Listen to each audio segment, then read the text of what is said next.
D'accord? En effet, nous allons montrer que la fonction f de x qui est la ln2x en moins lnx plus 1, on va montrer que cette fonction x pour tout x dans l'intervalle 0 à plus l'infini est égale à ln2. Alors bien entendu, c'est on a f de x égale.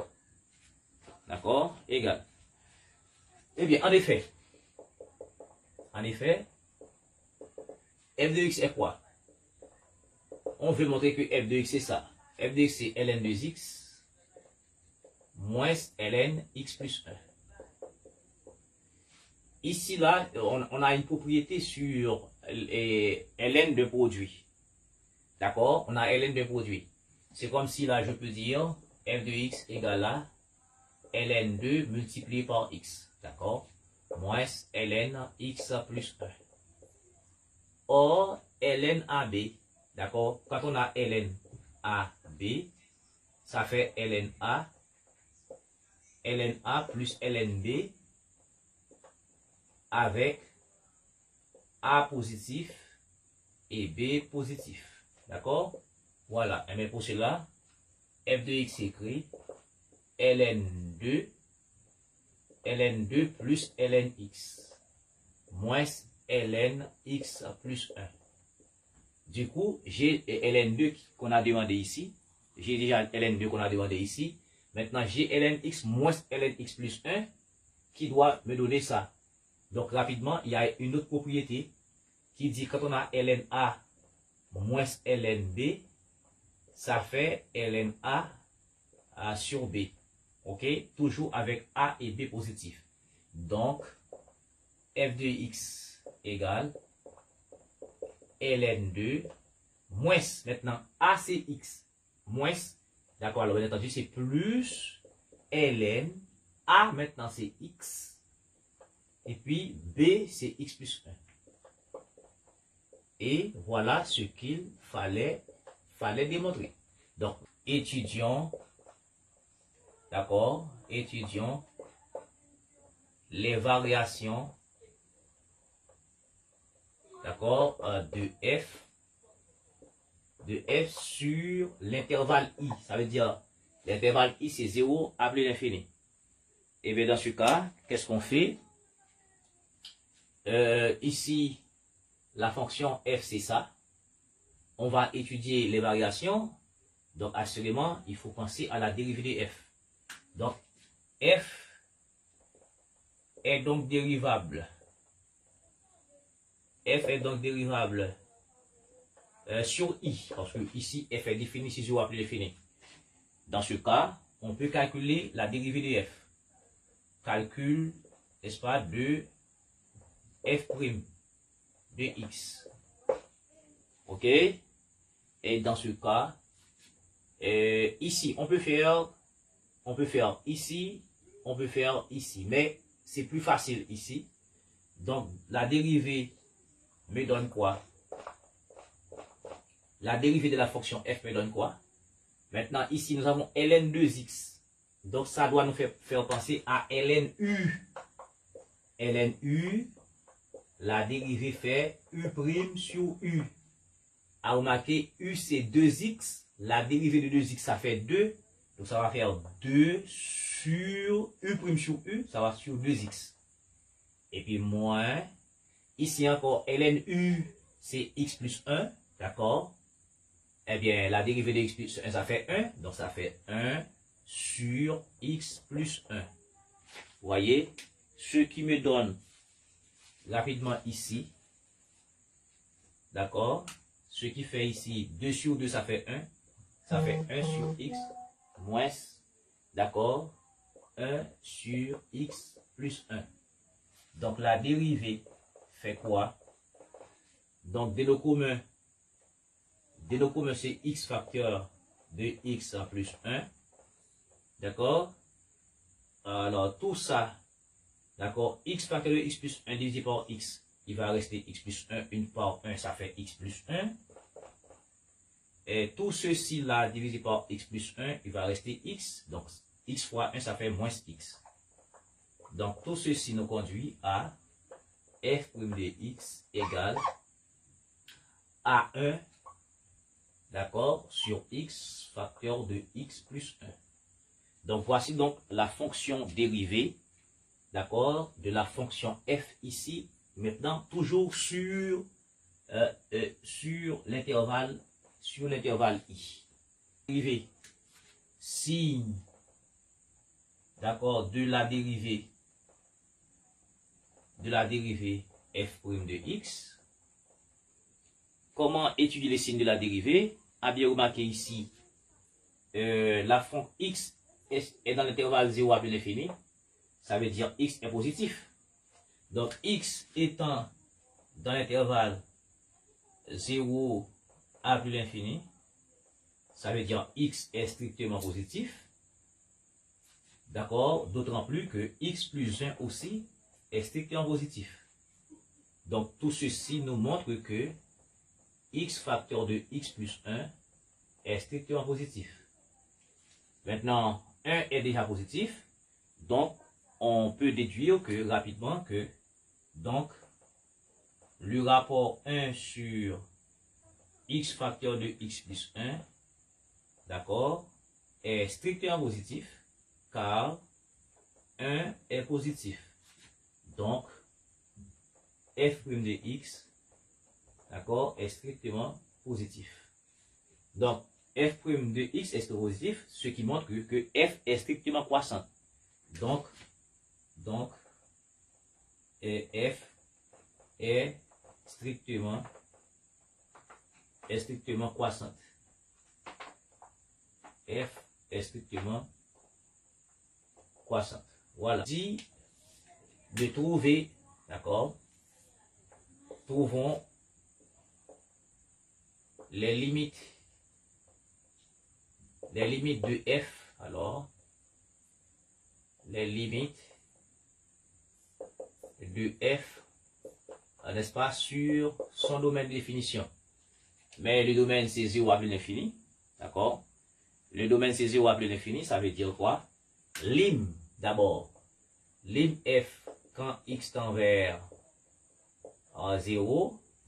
Donc, on peut remarquer que, bien entendu, c'est 0 plus, d'accord? On est à droite de 0. Eh bien, et quand x tend vers 0, et 2 fois 0, ça fait 0. ln 0, ça fait moins l'infini.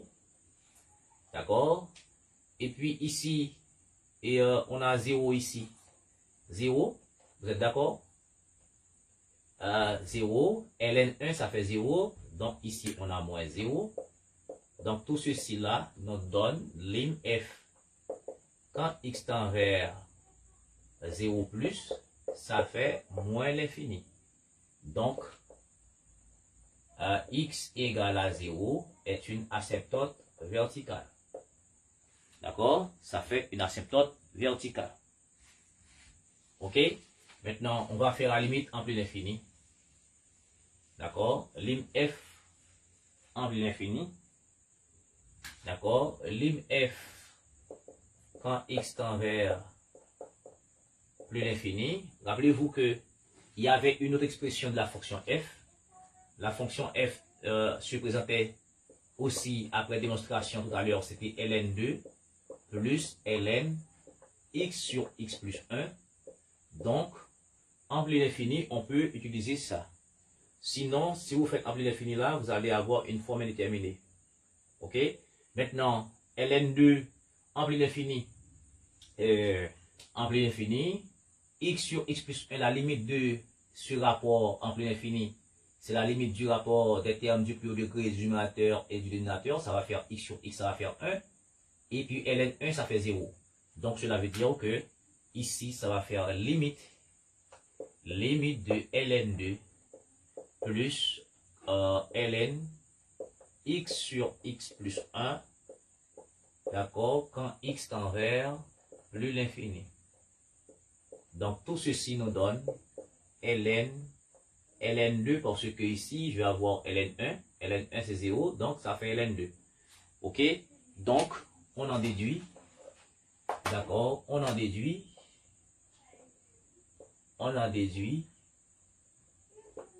que la droite que y égale à ln2 est une asymptote horizontale, d'accord, à la courbe. D'accord, le tableau de variation de f, de variation de f. Ok, nous avons décidé le tableau de variation de croissance. Eh bien, on fait un petit tableau. D'accord. La fonction est définie sur 0 appelé l'infini. D'accord. Ici, nous avons f' de x qui était positive. Et la limite en 0 nous a donné moins l'infini.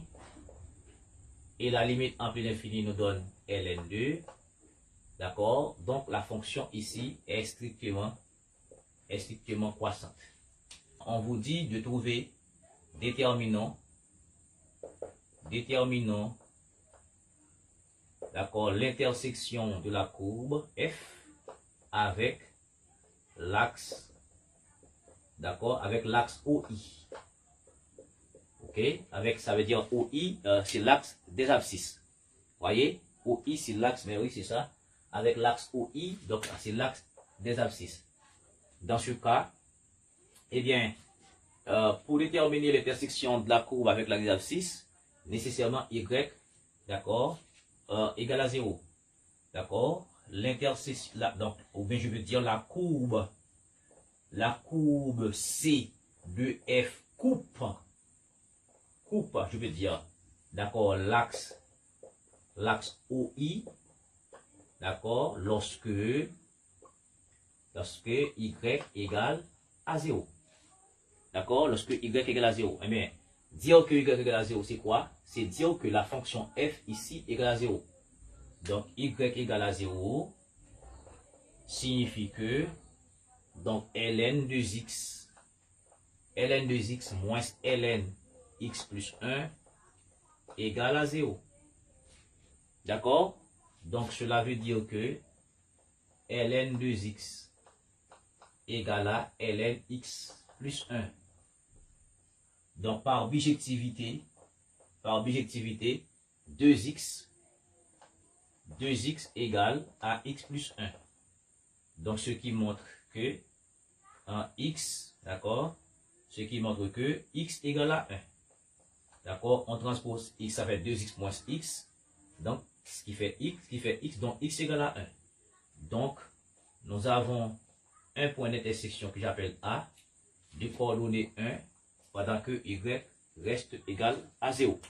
B, 3b, ok,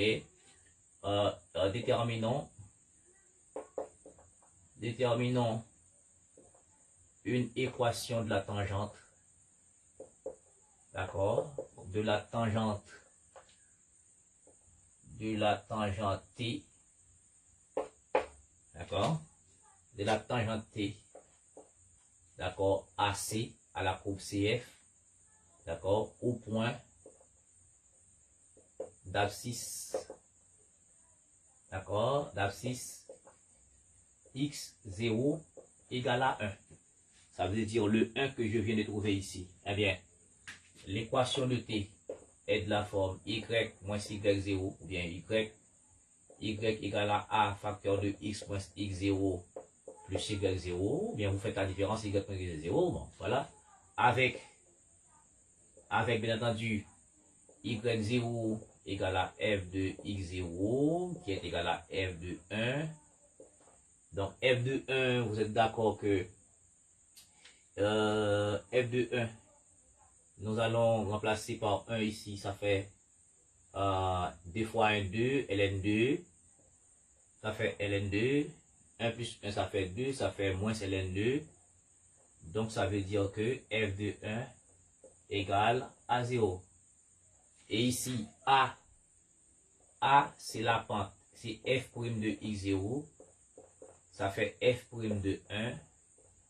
Or, f' de x, on avait calculé, c'était 1 précédemment, c'est x facteur de x plus 1, c'était ça la dérivée.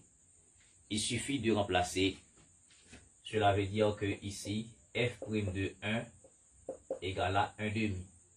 D'accord, 1 plus 1, 2. 2 fois 1, 2, ça fait 1 demi.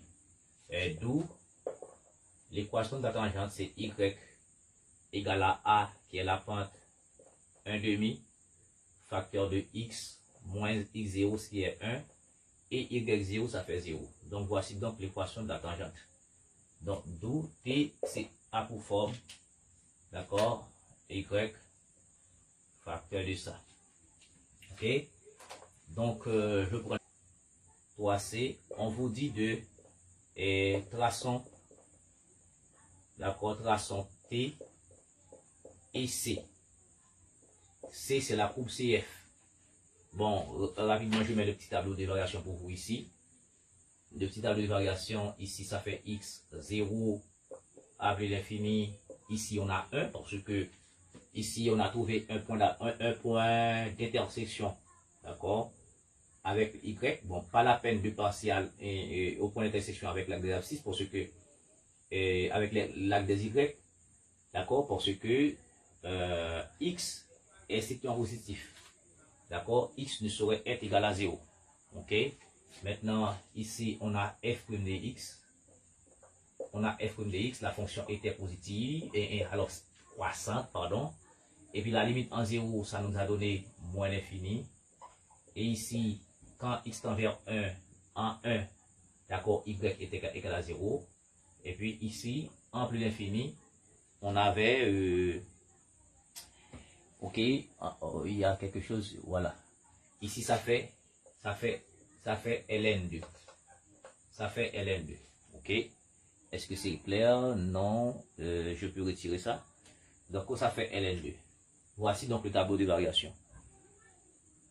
Ok, ça fait ln2. Vous voyez? Maintenant, je peux tracer la courbe. Faut-il bien que je prenne? Ok. Faut-il? Ok. Voilà, je fais ça rapidement.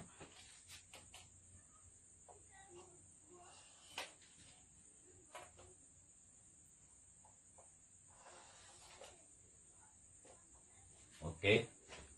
Maintenant, on vous dit l'unité est 2 cm. D'accord. Ça veut dire ici c'est 2, etc. Ok. Et puis là et là. Ok. Qu'est-ce qu'on dit par la suite? Qu'est-ce qu'on dit par la suite? Maintenant, on a 0 est une asymptote verticale. Donc ici, nous avons x égale à 0 est une asymptote verticale. Et puis, nous avons ln2 est une asymptote horizontale.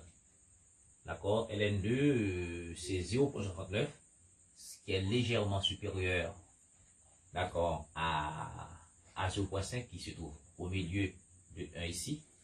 Donc maintenant, cette asymptote horizontale, d'accord, ici c'est horizontal, l'asymptote horizontale ici. Donc ici c'est y égale à et ln2. Et puis nous avons un unique point, ça c'est asymptote horizontale. Nous avons un unique point 1, 0, 1, 0, d'accord, 1 pour abscisse, voici. On est là, dans ce repère là. Ça c'est I. Et puis ça c'est J. Donc, la courbe dit, on sort de moins l'infini et à droite de la asymptote verticale. On passe en 1, 0 qui est là. Et on monte en plus l'infini de l'asymptote, etc. Donc ça fait automatiquement, ça fait ça. Donc voici donc la courbe qui est croissante. La fonction est croissante. Ensuite, il nous reste à tracer et la tangente. La tangente c'est y égale à 1 demi x moins 1. Donc ça veut dire que il nous faut 2 points. Il nous faut 2 points. Vous êtes d'accord? Il nous faut 2 points. Donc ici, si je donne à x la valeur 0, d'accord? Donc si x égale à 0, y égale à moins 1 demi. 0, 1 demi, etc. Maintenant, si, y égale à 0, x égale à 1. Regardez. Ici, si y égale à 0, j'ai là 1 demi différent de 2, x moins 1 égale à 0, donc x égale à 1. Et dans ce cas, par deux points par une droite et une seule, moins 1 demi, c'est un point, d'accord, sur l'arc des y. Si ça c'est moins 1, moins 1 demi, c'est tout.